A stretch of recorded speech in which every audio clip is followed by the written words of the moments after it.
The weight reduction came at a price, because Zero pilots were not provided with armored protection. In contrast, most other fighters would have used a heavy metal shield against enemy bullets. Other features were also sacrificed, like self-sealing fuel tanks, which would have provided added safety but increased the aircraft's weight.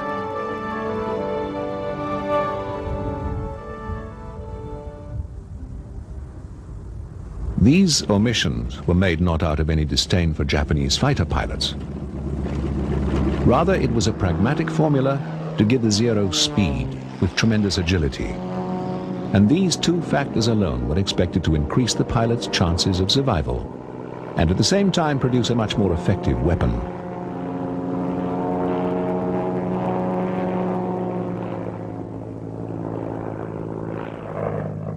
There's no doubt that the Zero's formula was successful, and it did demonstrate that with some improvisation it was possible to use radial engines and still obtain high speed. The question was, how could you do this in an all-metal aircraft with modern safety features? German engineers designed a special aerodynamic cowl, which provided only the smallest inlet for air, but increased the flow with a unique fan mounted behind the propeller. The normal cowl arrangement, which had been perfected in America and used around the world, was effective, but undoubtedly reduced speed. The modified German approach, which Kurt Tank adopted for his new fighter, appeared to be a major step forward. But there were still grave doubts about the auxiliary fan's efficiency, given that the air intake aperture was so small in relation to the large BMW engine.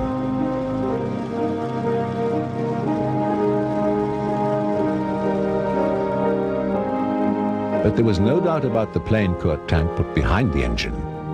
Sleek and streamlined, strong and yet simply built, the Focke-Wulf Model 190 was a design masterpiece. By early 1939, the jigs and tools necessary to assemble the 190 were being put into place. But right from the start, the plan was not only to have an aircraft for mass production, but to have production spread amongst a number of subcontractors, each one turning out large numbers of specific parts.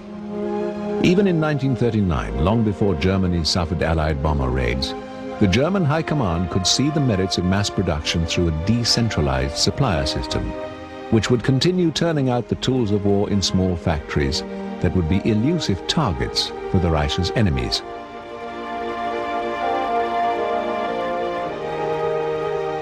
Before the war's end, FW-190s would be sourced from no less than 24 different points of manufacture. The model was no lightweight. Fully fueled at takeoff, it would weigh almost 10,000 pounds, as against 8,000 pounds for its Messerschmitt counterpart. But the extra weight made for a stronger plane. This paid major dividends and allowed the model to survive in the worst of conditions.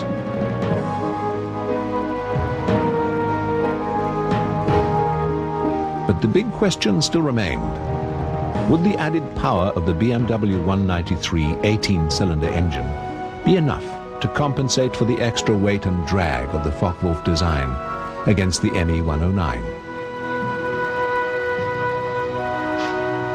Given that all the inline engines available for fighter production had already been committed to the Messerschmitt company, Kurt Tank had no choice but to try and design his way around the unpopular radial technology.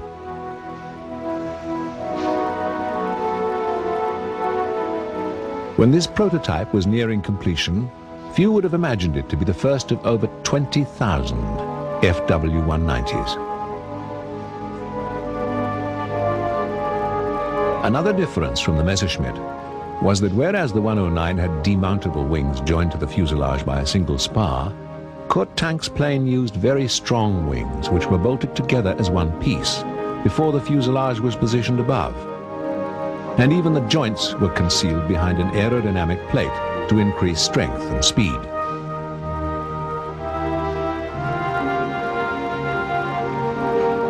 Everything reflected the philosophy of Kurt Tank, keeping design simple, making components strong, but at the same time maximizing the technology that was available.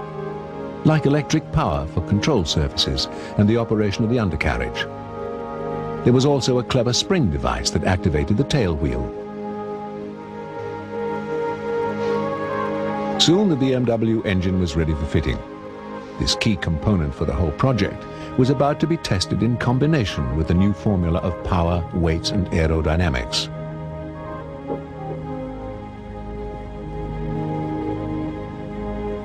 On June 1st, 1939, with Focke-Wulf's test pilot Hans Sanders at the control, the first 190, known as B-1, taxied down Bremen's airfield to put the new theories to the test.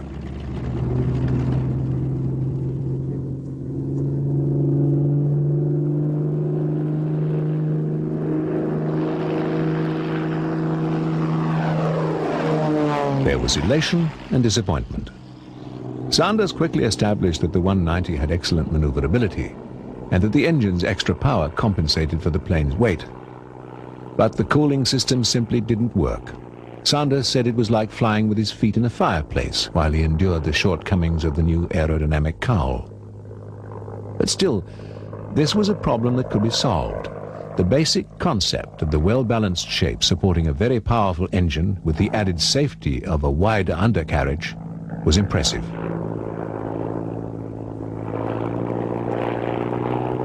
And as with all prototypes, it would take time to perfect the idea, and still more time to put improvements into production.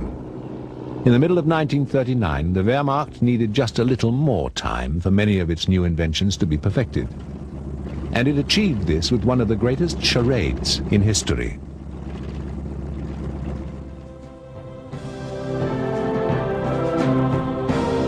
Given that Hitler had already stated his ambitions in the East, and the fact that the ideologies of Russia and Germany were so opposed in theory, it's hard to imagine how the non-aggression pact signed in the summer of 1939 could have had any real influence. In fact, both sides merely used it as a breathing space, a time for Russia to consolidate and for Germany to expand westward. As the 190 was only seen as a backup to the Messerschmitt, there was time to perfect the new aircraft.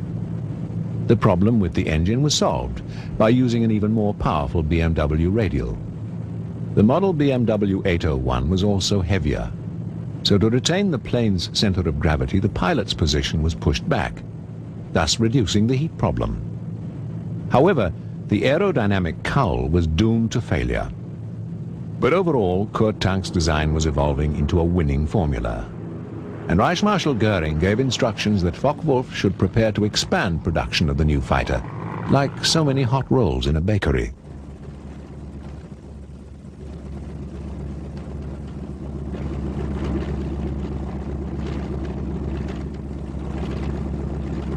Production Model 190s reverted to a conventional cowl, and with the pilot now further away, he was completely insulated from excessive heat, although an internal cooling fan was still provided behind the plane's propeller. The fact is that the small aerodynamic benefit from the original cowling system was easily offset by the added power of the new engine, and it was the BMW 801 radial that contributed so much to the success of the early Model 190s. It also gave the pilot a massive shield against a head-on attack, and because there was no complicated radiator system, there was simply less to go wrong. There was also the advantage of accessibility. Ground crews could reach almost every corner of the power plant for quick and effective repair.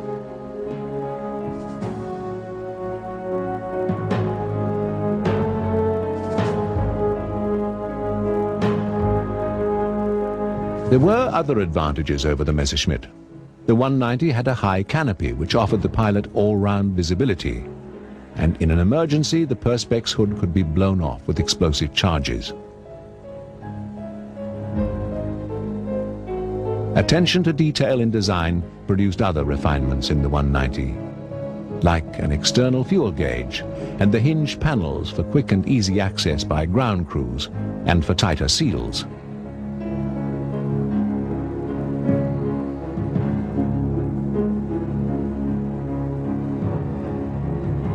There was even